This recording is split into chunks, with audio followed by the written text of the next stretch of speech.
Қазмедиа орталығындағы киноконцерт залында сұхбат алаңы құрылды. Онда қоғам белсендері, экономистер, сарапшылар бүгінгі сайлау тақырыбында сұхбат береді.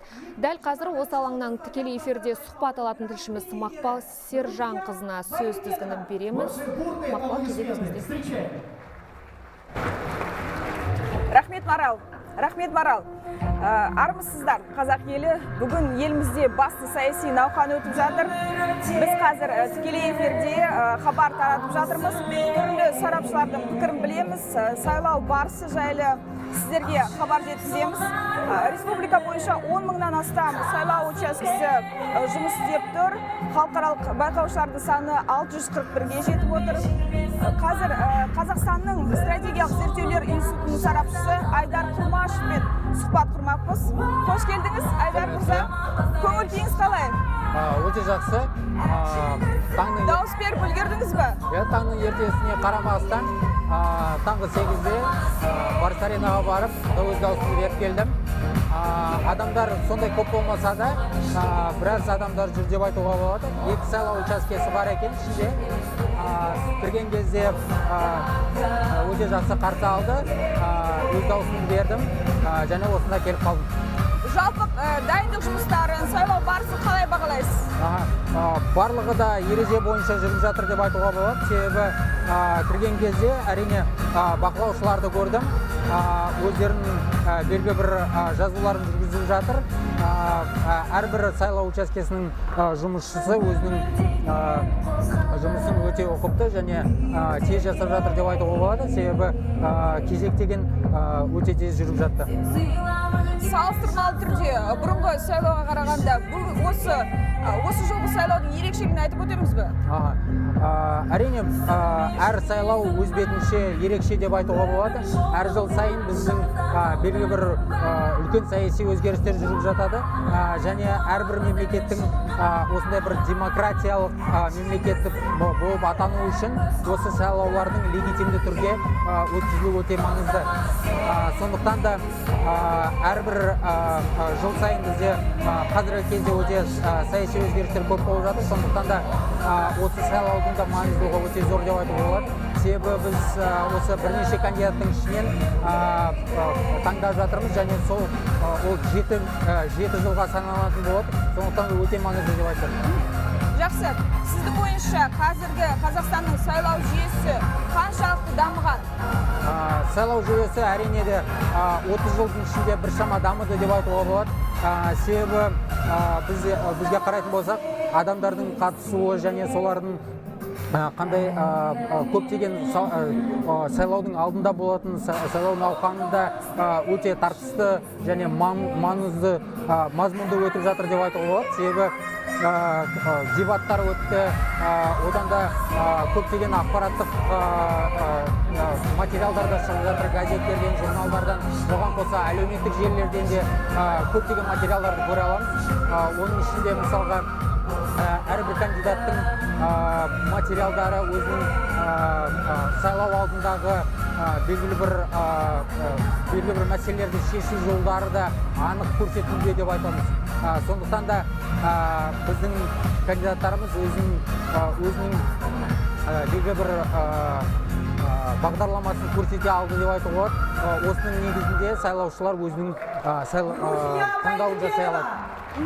Енді халықаралық байқаушылар деп айтып қалдық қой. Егер де халықаралық байқаушылар бір заң бұзушылық тіркеліп жатса, байқап жатса, қандай қадам жасайды?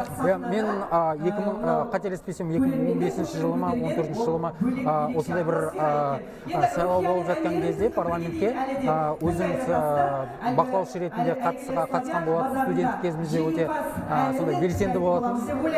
Және осында әрине белгілі бір бұзушылықтар болып жатса, белгілі бір акт жазылады және ол тіркеледі. Сосын сайлаудың аяғында сол нәтижелер неге отчетқа кіргізеді деп айтуға болады. Сосын бәрі жиналып белгілі бір қорытындысы шығады. Осы сіз айтқан Напоминаем, что у нас в зале работает экспресс-камера, и прямо сейчас я передаю слово өте маңызды, Нурбаковзаду. себебі тек қана ол мемлекеттің органдары немесе сайлау учаскелерінің белгілі бір есептерінен ғана емес, бірақ халықаралық бақылаудан осы легитимділік құрылады деп айтуға болады. Себебі олар мысалға сайлау осындай орынды және құқыққа сәйкес өтті дейтін болса, ол бүкіл әлемнің мойындауы деп айтуға болады. Мысалға, жаңағы 600 халықаралық бақылаудың ішінде 500 шақтысы ол халықаралық ұйымдардан. Ол халықаралық ұйымдар тек қана өзінің осы сайлауды көру үшін ғана емес, осындай белгілі бір бақылауды жүргізіп, өзінің белгілі бір бағасын беру үшін жіберіп отыр деп айтуға болады. Сондықтан да осы сайлау өткеннен кейін олар өзінің қорытындысын жасап, белгілі бір легитимділігі бар екендігін айтады деген ойдамыз. Енді жаңа Қазақстан деп жатырмыз, өзгертулер болып жатыр, өзгерістер болып жатыр. Өзіңіздің пікіріңіз, не күтеміз, қандай бір өзгеріс күтеміз?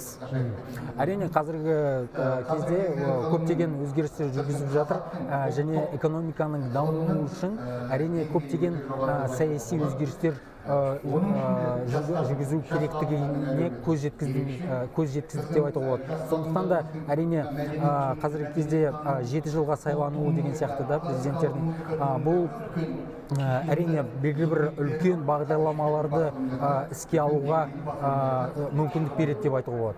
Сондықтан да әрине қазіргі кездегі сайлау бұл көптеген саяси өзгерістерді әкеліп, осы президенттік сайлаулардан кейін парламенттің сайлаулары өтеді және көптеген партиялар қатысып, осында белгілі бір заңнамалық өзгерістерге әкеледі деп айтуға болады. Айдар мырза, енді сайлау алды бағдарламалар болады ғой үміткерлердің, 7 жылда сайлау алды бағдарламаны жүзеге асыруға жалпы жеткілікті уақыт деп ойлайсыз ба? Әрине жеткілікті. Бұл біз одан да көп бағдарламалар, көптеген мемлекеттер мысалға 4 жылға, 5 жылға деп жатады, бірақ та олардың мысалға белгілі бір мақсаттарды қою үшін бюрократиялық өзгерістерден, мысалға біздің көптеген мемлекеттік бастамалар ол күрделі және жүйелі түрде жүзеге асу үшін көптеген заңдарды да өзгерту керек. Мысалға бүгінгі күнде біз бір заңды өзгертейік десек, мысалға оның қаралуы министрлікте олардың мысалға олардың жазылуы деген сияқты олардың бәрі өте көп уақыт кетеді және сондықтан да белгілі бір нәтижелерге жету үшін әрине 7 жылда біз біршама нәтижелерге жетеміз деген ойдамын. Енді келесі кезең парламенттік сайлау болмақ. Өзіңіз пікіріңіз қандай бір парламентте өзгеріс болуы мүмкін? Әрине партиялардың санының көбеюі қажет болып отыр деп айтамыз. Ол әрине халықтың өзінің белсенділігімен байланысты деп айтуға болады. Себебі партияларды тіркеу керек, олардың мысалға белгілі бір критериялары бар, осыншама қол қойылу керек деген сияқты және белгілі бір процедураларды өту керек. Сондай партиялар өздерін тіркеп және өздерінің бағдарламаларын паш ететін болса, біз халықтың оларға сайлау беру мүмкіншілігі де ұлғая береді деп ойлаймын.